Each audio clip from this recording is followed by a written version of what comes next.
How's it hanging YouTube? This is King of Heraldic, and today I just thought I'd update my, Heraldic Beast deck. I know the new support is coming out soon, but I figured I'd just kind of give a brief deck profile on this before that does happen, because at least in my personal build, it will change dramatically once the new support comes out. So this is at least just what I'm going to be playing in the few weeks, months, or so until the new stuff comes out. So with that, I'm just going to go ahead and get started. So first for the monsters is 3 of the Heraldic Beast YuGiOh. Now you might probably know that this is the Searcher. He's a 2000 beater, and his effect is whenever he's sent to the graveyard, detached as Xyz material, discarded as cost, sent there from the deck or the field. Anytime he hits the graveyard, he'll net you +1. Search for any Heraldic Beast from your deck to your hand. You can only use the effect once per turn, and the reason this cannot miss timing is because it's a mandatory effect, I do believe. So, it's not mandatory. It's like in Beauty and the Beast. You'll join me for dinner. That's not a request. Anyway, moving on, are 3 of the Heraldic Beast. Aberconway, you play this guy just pretty much because he's a name, and he's a wind, and, well, he's a decent beater. He's 1800. A lot of the times I'll find myself, attacking over something with that if I need to, but for the most part he's just kind of there to serve as sort of fodder, but he does have a kind of a useful effect. If he's in the graveyard, and if you have another one in the graveyard, then you can banish 1 to add a Heraldic Beast from your graveyard to your hand. Normally I guess you'll be adding Leo back to make some sort of play with him, and then just to send it back to the graveyard and search for more. He's pretty useful though. The last 3 of in Heraldic Beast is the Heraldic Beast Twin-Headed Eagle. Now, before I was playing 2, and I've seen other builds play 2, but honestly I really like this at 3, and when the new support comes out I'll definitely be playing 3 as well. What he does is, if he's in the graveyard and you have a face-up Xyz monster with no materials, you can banish him to take 2 other Heraldic Beasts from your graveyard and attach them as Xyz material. So basically, this plus 2 other Heraldic Beasts in the grave equals, you can refill an Xyz monster, which just becomes, very useful and extremely powerful, because just getting off a lot of Xyz monsters affects twice or 4 times depending on what they are and how long they stick around is very good. That's why I like him at 3. And then the last Heraldic Beast, just 2 of the Heraldic Beast Basilisk. A while ago I was convinced that this was one of the best ones, and it was, but its effect is kind of not as good nowadays. His effect is that at the end of the damage step, any monster that battles him is destroyed, and the effect does not target, and he doesn't have to remain face up on the field afterwards in order for it to resolve. So it was just really good for clearing problem monsters. If your opponent had anything in defense position, you can take care of that very easily, and he's just really good. He's fine at 2. Might even, when the new support comes out, of course, I'd be dropping him down to 1. I just like playing at least 1 of this guy. That's it for the Heraldic Beast. Now for the support 2, Goblinberg. Now, you really do need something else to help out. I've seen some builds use Level Warrior. That's the thing. It's kind of a debate. Well, not a debate, but you have to decide whether you want to use Goblinberg or Level Warrior. Here are some of the pros and cons, is both of them are susceptible to things like Breakthrough Skill or Fiendish Chain. If they negate your Goblinberg's effect, he'll just stay there on the field. But Level Warrior, at least, you can special summon it, but they still can negate its effect and leave it at a level 3. It's just like whichever one you want to use. You could also use a Photon Thrasher, I guess. But of course that requires you to have nothing. I just like Goblinberg a bit better because he doesn't require me to control nothing or my opponent to control any monsters. He's just kind of more reliable, I feel. And then lastly, the 3 Kage Tokage, which I believe is the better rank 4 support for Xyz spam. It's just so great to go normal summon Leo, special summon Kage. If you can attack for 31 directly, and then Xyz something into something, detach Leo, get your search. It's just so good. And then of course, I bet you know what engine I'm playing to search this out. That's it for monsters. Now for the spells, 1 Snatch Steal, 1 Soul Charge, one Foolish Burial. These are all the one-ofs. Of course, Snatch Steal, get rid of your opponent's stuff. Soul Charge to some reliable big plays, and then one Foolish Burial to send the Leo and get your search. Then, of course, 3 Mystical Space Typhoon, because you really do need to be playing 3. If I could play 4, I would.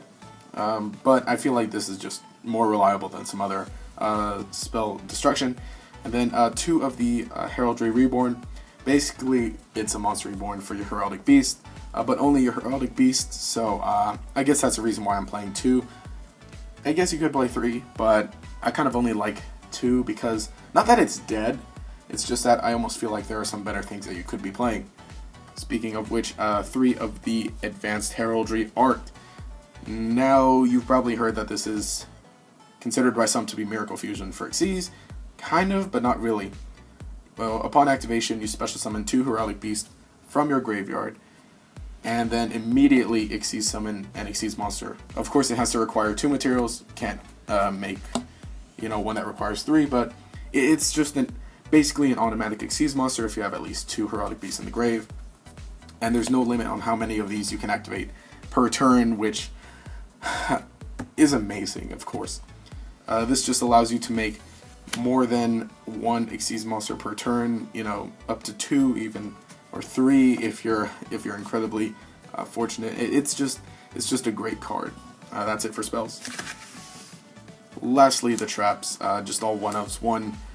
Not all one-ofs, but here are the one-ofs. Solemn Warning, Bottomless, Compulse, and then a Phoenix Wing, Wind Blast. Just basic monster removal, and a Phoenix Wing, of course, can get rid of other things. Just basically your second Compulse. I might play 2. I think with the new support, I will play 2, definitely. 1 is fine for now. Of course, discard Leo, bounce something, and get a search, so it becomes too good. Then, for the other things, is just 2 chains. Yes, I said 2 chains. Of course, you can play Breakthrough Skill, which maybe you should be, but right now I just have some Phoenix Chains lying around, and as opposed to Breakthrough Skills, and it's also good. Helps stop monster attacks. Basically anything to negate effects in here is good. Even Divine Wrath if you choose so. That's not bad, discarding Leo. 3 Mind Crush, another discard outlet for Leo, because almost everybody is going to search. And so, going Mind Crush, popping a card out of your opponent's hand, getting to look at the rest of their hand, and getting a search off Leo, that's pretty good. I was playing this a few formats ago, and I feel like it's still pretty good now. Yeah, Mind Crush. And then the last trap is 4 Call the Haunteds. Well, 3 Call the Haunteds, and then 1 Oasis of Dragon Souls that I'm trying out, which is basically Call the Haunted, but in defense position, and it changes your monster's type. Now, I feel like this is much better because, you can activate this and just bring out anything, because, if by chance you have no Heraldic Beasts in grave, and all you have is, like, Kages and Goblinbergs, then Advanced Heraldry Art won't help you out. So this is just a bit more versatile. You can also use this to bring out Xyz monsters with no Xyz material, and then go ahead and refill it with Eagle. And of course, if your opponent ever blind MSTs, chain to the activation, summon Leo. Leo will go to grave, you'll get a search. It's just so powerful. And then you can also use it to bring stuff back during your opponent's end phase, or during their turn should you need to. You can bring out a Leo, with a big 2000 beater. They'll have to get over it, and if they do, you get a search. In some cases, I've brought out a Basilisk during their turn, and they kind of won't want to lose any of their monsters, so they'll just end their battle phase. It's just so useful being a trap. That's why I'm choosing to play 1 Oasis of Dragon Souls to essentially play 4. And that's it for the main deck. Now for the extra deck, really you could just play any generic rank 4s that you have. Don't go by my word, but this is just what I'm playing. 1 Rhapsody in Berserk. It becomes very useful because you can make more than 1 Xyz monster per turn, with Advanced Heraldry Art. So you can go this, banish 2 cards from your opponent's graveyard, and then equip him to one of your other things and give it a nice 1200 boost. Of course, with Eagle, you can recycle the effect because it's not once per turn. So effectively, you can bring this out, banish 4 cards from your opponent's graveyard, and then equip it to something. A while ago when Light Sworns were popular, this helped so much to just pretty much banish their Light Sworns and their Necrogardenas, and then just going for some big damage. And it was, sometimes it was hard for them to get past that, especially with my traps and everything. One Gaga Cowboy, that burn is really good. And of course detaching Leo, burn for 800, get a search. That's pretty good, I hear. Sometimes, I think only twice, I've used the attack position effect. It's interesting. One Lavalval Chain. This card's very important. I might want to up it to 2. You might want to up it to 2. If you can afford it. Like, I traded for this when it was like 20 bucks. If it was ever 20 bucks or something. But I got it when it's cheap.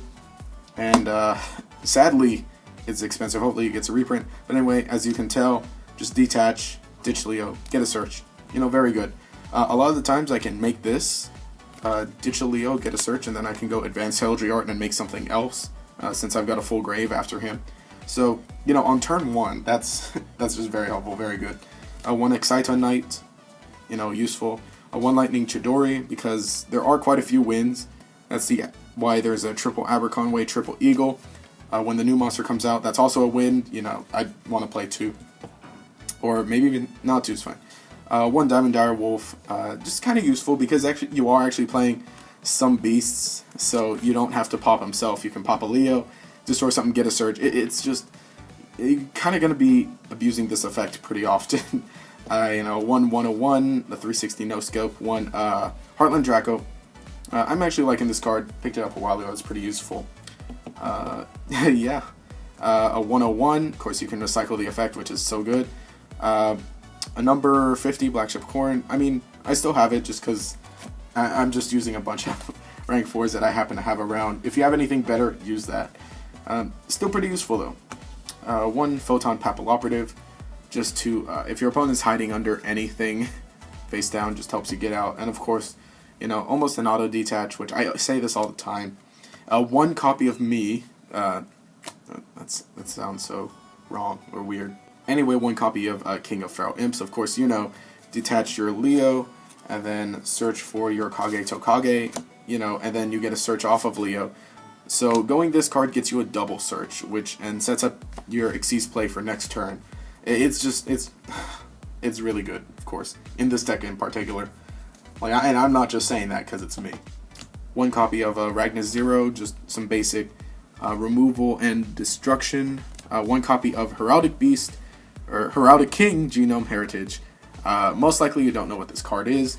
He's kind of useful. I just like him at 1 in this deck, just because it's got an interesting effect. You can use it sometimes, but you have the opportunity to make it, because he needs specifically Heraldic Beasts to Xyz summon into him. So mostly you're going to be making him with Advanced Heraldry Art should you need to. But he's like just an ultimate anti-Xyz card. If your opponent has any face-up Xyz monster, he will, without detaching material, he can just negate the effect and make its attack 0, and then his attack becomes its original attack and gains its effect until the end phase. So just going this will pretty much cripple your opponent's Xyz monster. You don't even have to detach material to make your opponent's Xyz monster lose its effect and go to 0 attack. Like, that's just how powerful it is. You know, it's a great card. It's a 24 to begin with. But if you're facing a Draco Sack in attack position and you bring this out, it's just so great because you can just get rid of it. I mean, you can also Castel, but just getting it in the graveyard I feel is kind of better than this. And going in for 2,600, yeah, 2,600 is just great. It's even great when you go against with this. You can Big Eye your opponent's Big Eye should you need to. This is basically every Xyz monster in the game. And then lastly, just for general beat stick purposes, one Dark Rebellion Xyz Dragon. Before I guess I was playing Utopia or Gem Knight Pro as a beat stick purpose, but I'm liking Dark Rebellion, and a lot of people are. You know, he is a good card. And so that's it for the extra deck. So anyway, that has been my Heraldic Beast deck profile for the January 1st, 2015 format. Of course, this will be changing up very soon because that new support seems like it's on its way, hopefully, which I really can't wait for. But this is just at least the list that I'm playing until that support comes out, because you never really know if or when it'll come out. You know, hopefully it does. But anyway, like I said, this is subject to change. This is just the current build. But once the new support comes out, it just gets so much better. And even still, this deck is pretty good. You have a lot of useful monster effects and some great spells. Like, really, other archetypes wish they could have a card like this. Like, seriously. So anyway, if you enjoyed the content, remember to subscribe and leave a like and a comment to show your support as well. This has been King of Feral Imps, and have a nice day.